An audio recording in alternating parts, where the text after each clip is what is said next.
Hey everyone, and welcome back to another video. My name is Tilly. Today I thought I would talk about chronic pain. Now I have other videos that I've talked about and explored my chronic pain journey a little bit, but now I am 5 surgeries down and theoretically I should be at the end of my chronic pain journey, but it wouldn't be called chronic if it was that easy. So today I thought I would just kind of talk about it a little bit more. I thought I would explain the good things that have come out of this journey and also some things that I've noticed are different about me. They're not necessarily bad things that have happened as a result of chronic pain, but they're not necessarily things that I am frothing over or super excited to share. So let's get into it. Now, just as a brief little recap, just for those of you who don't know, I have hip dysplasia and I have been suffering with chronic pain for the last 6 years. I've had really bad arthritis, nerve pain, all the fun stuff, and I'm now a hip replacement on either side down. And I am about 9 months post hip op at the moment. So that's where I am.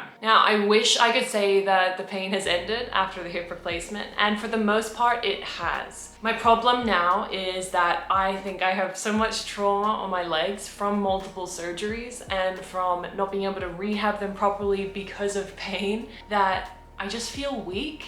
And I do feel pain, like when I walk day to day. It's not ideal. Now, I can't actually remember a time in my life where I didn't have pain. Like, I have memories of running and things like that, but to me now that is so foreign.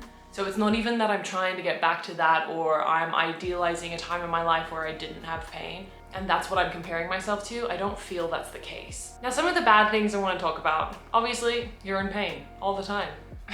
But before I started getting really bad hip pain, I would have described myself as quite an extroverted person. I would describe myself as busy, doing lots of different things, or being very adventurous. I don't know if other people would describe me like that, but I felt adventurous. But now I feel that I'm way more timid. I think that I'm more likely to say no to things off the bat than I am likely to say yes, or to just go into things on a whim. Being quick to say no and being anxious to do things because I don't know how my hip is gonna feel or I don't know how it's gonna hold up. I don't wanna be a burden on friends if we're gonna go for a hike or they've planned a hike. I also don't wanna be in pain. I wanna save my good leg time for doing things that really I know will bring me joy. And that sounds sad to say, and to me it sounds kind of dicky, unselfish.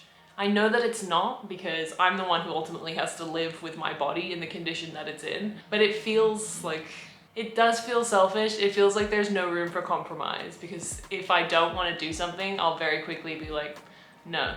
Because I know how my hip will feel as a result of doing that thing. Whereas before, or whereas another friend, for example, might say, yeah, okay, I'll do that thing with you if it's something that your friend wants to do, even if it's not something that you really want to do. But I think that my go-to answer for most things is no, which is why I feel so special when people do ask me to things because I feel like I've got my little stress pillow here, which is why I feel so special when friends do ask me to things. And I really appreciate it when friends continue to ask, even if I say no. Another bad thing that's come out of this journey is that I think my capacity to do work is way less than it used to be. I think I used to be able to push through feeling bad or be a little bit more resilient, but now, and this could be a combination of ADHD and being more aware that I have ADHD and kind of listening to my brain. But if I'm in pain, it seems to be the only thing that I can focus on. It feels really draining and it feels like I'm not able to keep up mentally or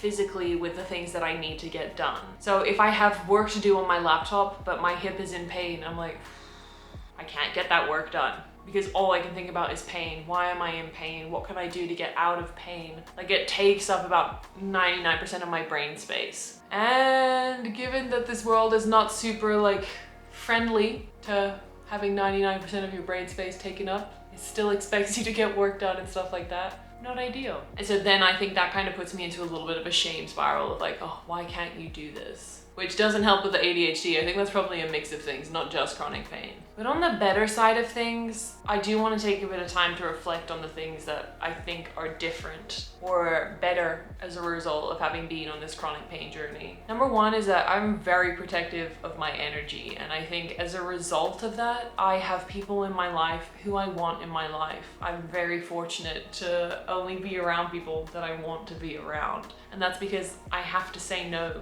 to so many things. So when I say yes, I have to make sure it's something that I want to do. And so it's kind of helped me create this bubble of people who I really love spending time with and I feel really lucky to spend time with. This journey and this pain has also reminded me that it is okay to say no to things, and it's not unreasonable for me to expect people to be okay with me saying no to things and to set those boundaries for myself. A reasonable adult or a reasonable other person will respect that and understand that without me needing to explain it. In terms of the gym and movement, and this is one that I'm still kind of learning, but chronic pain reminds you that you just have to do what feels good to you. The no pain, no gain mindset of exercise that this fitness community that we have online has created is such horse shit. If you are feeling pain in the gym, something is not right, and you don't have to push to that place in order to get results that you want. We should be doing things that we enjoy, otherwise it's not going to be sustainable. And for me, if I'm not feeling good,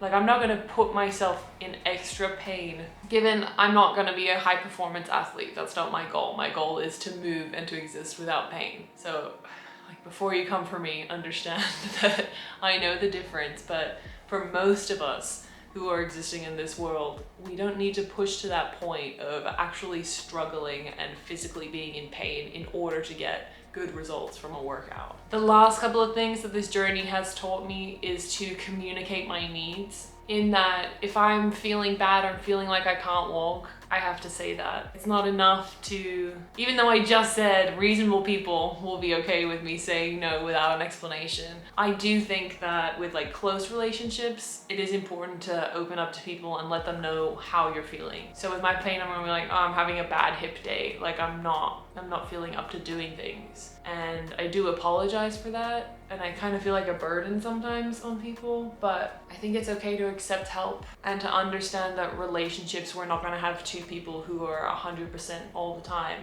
I might be 50% or 30% one day, and then my partner or my friends might be at 90% or 100%, and then they can lend their percent to help. It might be the other way around on some days, but it's never everybody giving 100%, and it's never really 50-50, right? A big thing that's helped me recently is thinking, if I had a friend who came to me and said, look, I really can't do that because I can't walk that far, or can you please give me a lift home because my legs are shattered, I would be like, of course, I can do those things for you. So it is also a really good reminder that if you need help, ask for it. You don't have to feel bad for asking for anything. It's the other person's responsibility to say no if they feel like they don't want to do something. That's not on you to predict their wants and needs and self-reject before they even give a chance to consider what you're asking of them. So ask for help, and when people offer it, accept it. That's a huge thing that I'm still learning, but I think that having chronic pain has definitely helped me learn.